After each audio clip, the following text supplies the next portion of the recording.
আসসালামু আলাইকুম। আমি ফারহানা। যে যেখান থেকে আমার ভিডিওটি দেখছেন সবাইকে স্বাগতম। আশা করি সবাই ভালো আছেন, সুস্থ আছেন। আমরাও আলহামদুলিল্লাহ ভালো আছি। এটা আমার ১ম ভিডিও, তাই অনেক ভুলভ্রান্তি হতে পারে। আপনারা সবাই ক্ষমা সুন্দর দৃষ্টিতে দেখবেন। আর আমাকে অবশ্যই সাপোর্ট করে যাবেন। আর ছোট, ছোট টিপস দিবেন আমাকে যাতে আমি সামনে এগিয়ে যেতে পারি। আজকে চিন্তা করলাম যেহেতু বন্ধের দিন ছিল তাই বাচ্চাদেরকে নিয়ে একটু ঘোরাঘুরি করে আসি। সকালের নাস্তাটা বাইরে করব আর হচ্ছে গিয়ে বাচ্চাদেরকে নিয়ে একটু ঘুরিয়ে আসবো। যেহেতু বাসার পাশেই একদম রেস্টুরেন্ট ছিল তাই হেঁটে গিয়েছি আর হাঁটতে, হাঁটতে আমরা গল্প করেছি। গিয়ে ওখানে নাস্তা খেয়ে তারপর আমি বাসায় আসলাম। বাসায় এসে আমি রান্নার জোগাড়গুলা করলাম।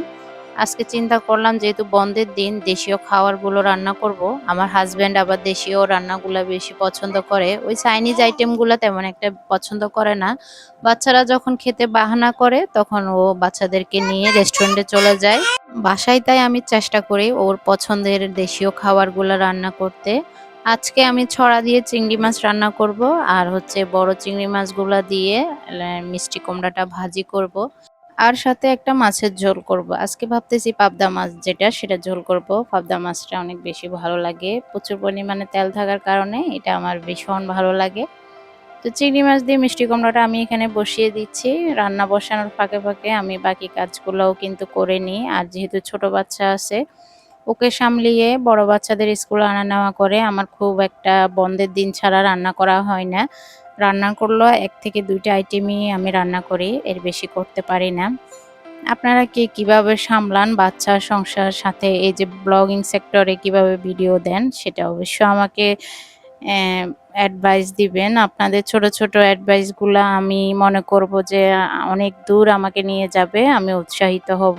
আপনারা প্লিজ আমাকে শেয়ার করবেন যে আপনারা টাইম মেইনটেইন কিভাবে করেন, সপ্তাহে কয়টা ভিডিও দেন বা কিভাবে চালান। আমি যেহেতু নতুন আসছি এই সেক্টরে আমি আশা করব আপনাদের অনেক, অনেক সাপোর্ট পাবো। এদিকে মসলাটা আমার কষানো হয়ে গিয়েছে। আমি এখন মিষ্টি কুমড়াটা দিয়ে দিব। দিয়ে ভালোভাবে মিক্স করে আমি এটা ডেকে দিব। একদম কোনো পানি দিব না। জাস্ট ডেকে দিয়ে এটা কষিয়ে নিব।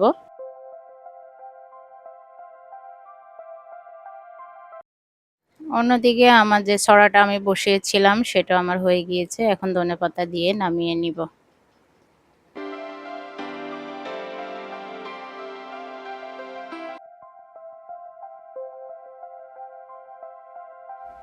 পাবদা মাছটা আমি ১ টুকরো লেবু দিয়ে ভালোভাবে ধুয়ে নিয়েছি। কারণ সাগরের মাছগুলাতে এক ধরনের গন্ধ থাকে।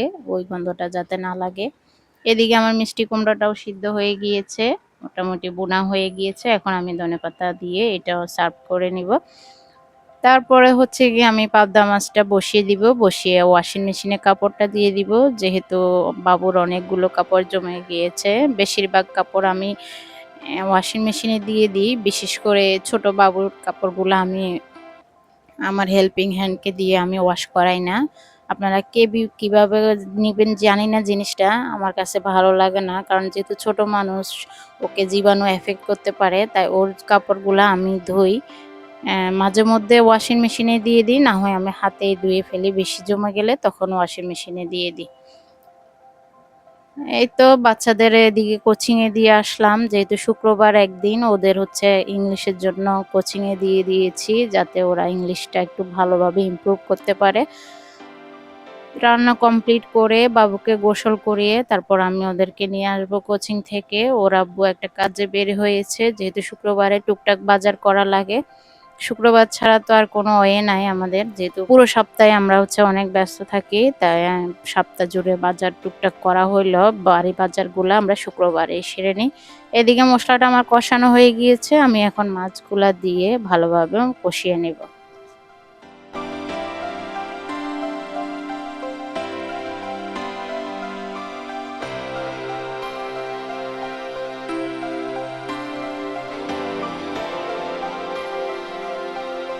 মাছটা হতে থাক। এদিকে আমি ওয়াশিং মেশিনে যে কাপড় দিয়ে আসলাম সেটা হয়ে গিয়েছে। এখন এগুলো নিয়ে আমি বারান্দায় মেলে দিব।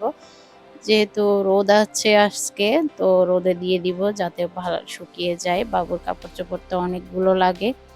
তো বারান্দায় সব মেলে দিব।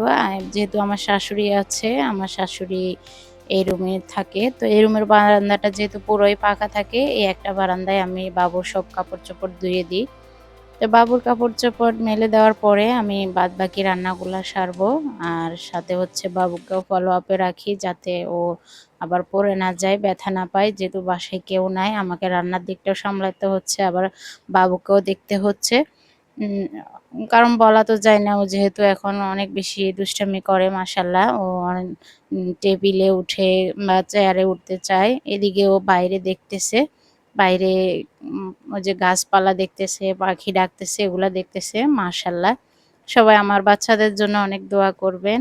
আশা করি সবাই আমার ভিডিওটি পছন্দ করবেন। যদি পছন্দ করেন অবশ্যই একটা লাইক, কমেন্ট করে যাবেন। তো এদিকে বিকালের নাস্তা হিসেবে আমি আলু এবং মসুর ডাল ব্লেন্ড করে নিয়েছি। আর আলুটা হচ্ছে গিয়ে কুচি করে নিয়েছি। একটা পাকোড়া করে দিব বাচ্চাদেরকে, যারা ওরা মজা করে খেতে পারে বিকেলের স্ন্যাক্স হিসেবে। এটা আমার বাচ্চারা খুব পছন্দ করে। তো আমি ছোট, ছোট করে বল আকারে দিয়ে দিব। দিয়ে এটা ভালোভাবে মুচমুচে করে নিব।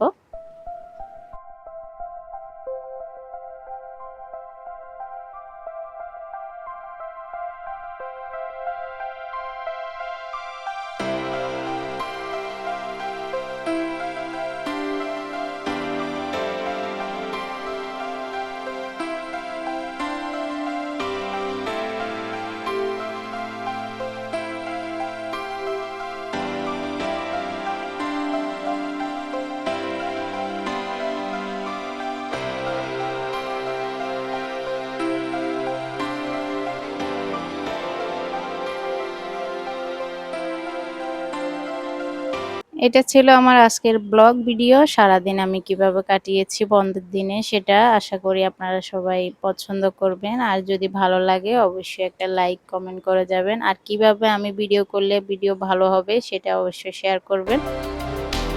আশা করি সবাই ভালো থাকবেন, সুস্থ থাকবেন। আল্লাহ হাফেজ। আসসালামু আলাইকুম।